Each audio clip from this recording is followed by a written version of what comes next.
trend sekarang ni ialah penyakit serangan jantung di usia muda. Penyakit jantung tidak lagi seperti dulu yang kita dengar masa zaman mungkin datuk ataupun nenek kita dulu. Kita dengar hanya orang yang berumur 70 tahun ke atas kena serangan jantung. Sekarang tidak lagi ya. Sebab data menunjukkan purata umur di Malaysia, pesakit yang kena serangan jantung ialah 58 tahun. Kalau banding dengan negara lain, di Thailand adalah 63 tahun dan di Singapura adalah lebih kurang 68 tahun. Kenapa di Malaysia ni pesakit jantung adalah lebih muda daripada negara jiran?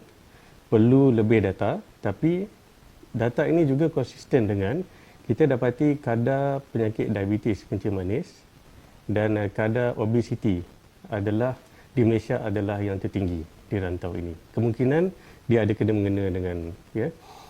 Daripada statistik yang setakat ni yang dipublish oleh National Cardiovascular Database NCVD yang terbaru tahun 2015. Dia menunjukkan lebih kurang 24% daripada pesakit yang kena serangan jantung terdiri daripada mereka yang berumur kurang dari 50 tahun.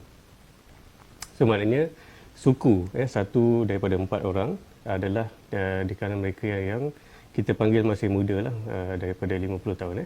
Dan daripada mereka ini 80% adalah lelaki, hanya 20% perempuan.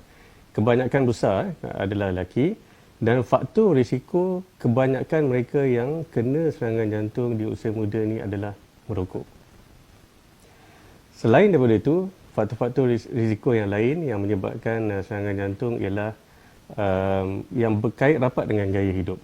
Seperti kencing manis, darah tinggi, kolesterol yang tinggi dan juga obesiti ataupun kegemukan.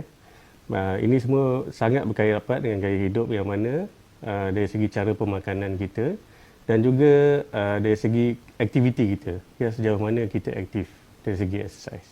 Serangan jantung adalah satu keadaan di mana salah satu salur darah di jantung yang di mana kita dapat lihat di sini adalah salur darah yang berwarna merah,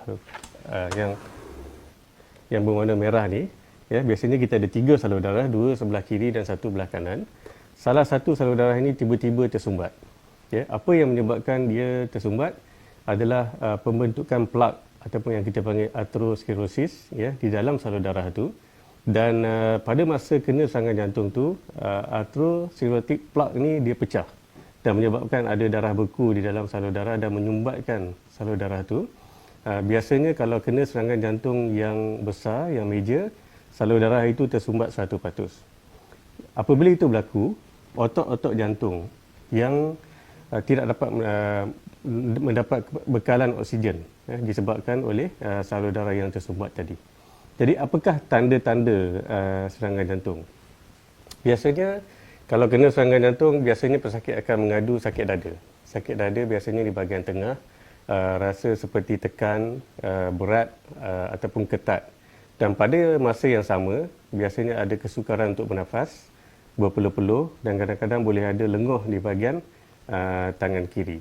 Ada juga kes-kes yang serangan jantung tu tanda-tandanya hanya sakit di bahagian atas perut yang selalu dikelirukan dengan penyakit gastrik.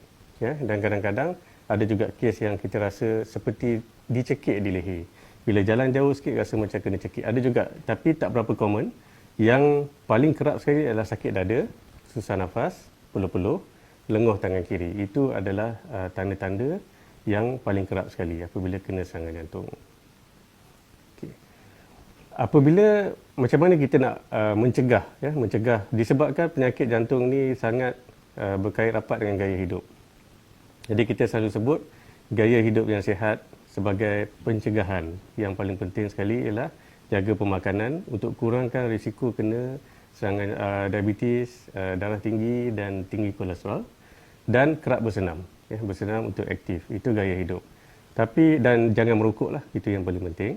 Dan sekiranya katakanlah kita sudah mengalami gejala serangan jantung ni seperti ada sakit dada, yang paling penting ialah kita kena ada pengetahuan ataupun knowledge, ada ilmu mengenai apakah tanda-tanda, apakah gejala serangan jantung ni, supaya apabila kita ada simptom tu, kita cepat-cepat ke hospital dan mendapatkan rawatan. Serangan jantung biasanya salur darah tadi tersumbat 100%. Dan salur darah yang tersumbat 100% perlu dibuka secepat mungkin. Segera. Ya, jadi perlu rawatan yang segera dapat menyelamatkan nyawa. So, apakah rawatan yang terbaik jika kena serangan jantung? Rawatan yang terbaik untuk pesakit yang kena serangan jantung, terutamanya yang serangan jantung yang major tadi, di mana salur darah tersumbat 100% ialah emergency yang kita panggil emergency coronary angioplasty ataupun primary coronary angioplasty. Ini bukan satu pembedahan. Ini adalah satu kaedah rawatan di mana tiub yang kecil dimasukkan melalui tangan ataupun melalui peha, yang mana akan ada wire dan tiub yang halus akan lalu melalui salur darah ke jantung, dan kita akan gunakan belon.